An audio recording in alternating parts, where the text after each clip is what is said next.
Dear people of God at Trinity, welcome to this weekly reflection with Franny. I've been offering this reflection for almost an entire year. Think of what we've gone through in this year together. I hope it feeds your souls and inspires you in the way that you need to be inspired. So here goes for this week. I want to share with you, and I'm not, this is a book promo. Let me just be perfectly transparent. 20 Practices That Tie Us Together, Find Your Way by survivors, advocates, and Becca Stevens.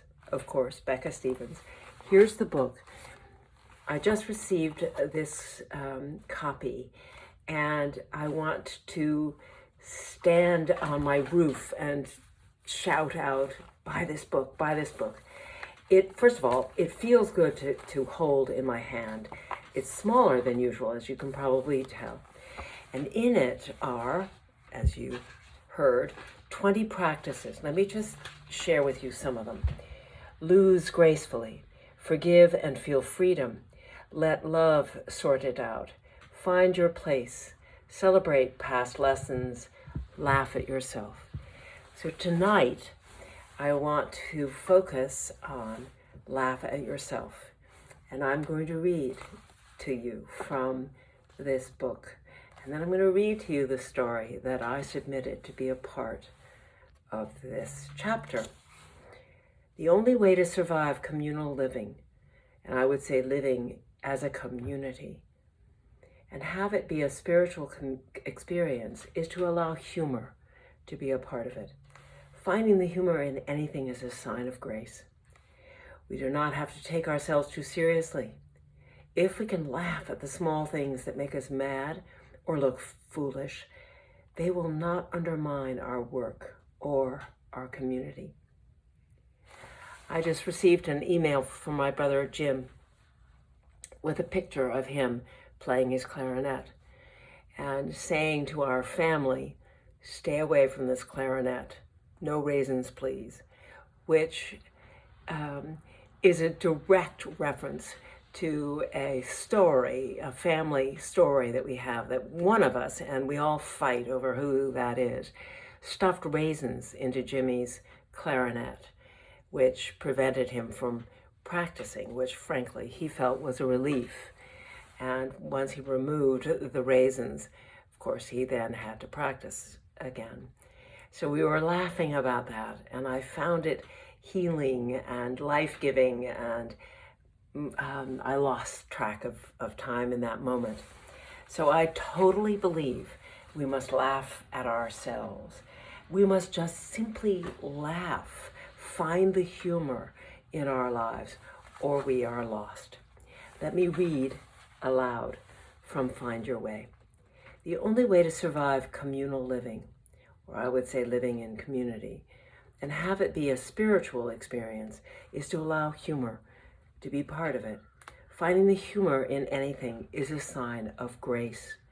We do not have to take ourselves too seriously. If we can laugh at the small things that make us mad or look foolish, they will not undermine our work or our community. I am blessed with the gift of an identical twin. Many of you know this.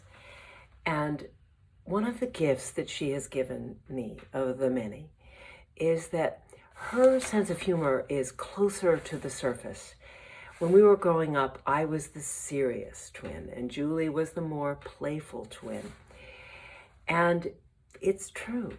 And the gift she's given to me is to remember to find the humor, the lightness in something, the laughter in an occasion, in an event, and in a moment. And it is healing and restorative and fun.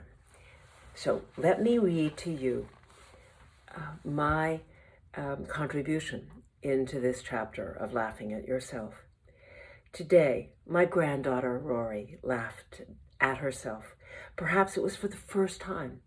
I have the photo to prove it. I hope it is just the beginning of a life of laughing at herself, taking her life seriously, but not herself. inviting others into an incredibly intimate moment of foolishness. She was sitting in her high chair eating pieces of scrambled eggs, carefully picking up each morsel with her right hand. But when my son handed her an Eggo waffle fresh out of the toaster, she was caught off guard. She paused mid-air and looked up. What to do? How could she grab one of her favorite foods when her hand was holding the scrambled egg? Wait a minute.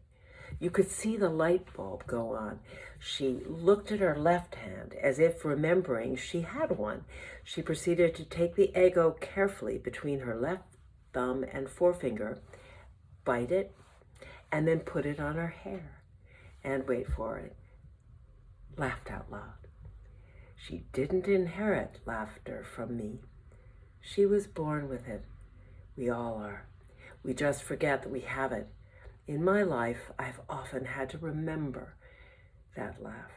When we laugh at ourselves, we experience more joy, even in the face of suffering. We are comfortable being uncomfortable. Like children, laughing brings us together. And so I offer to you this evening, for my reflection, the reminder, laugh at yourselves. Amen.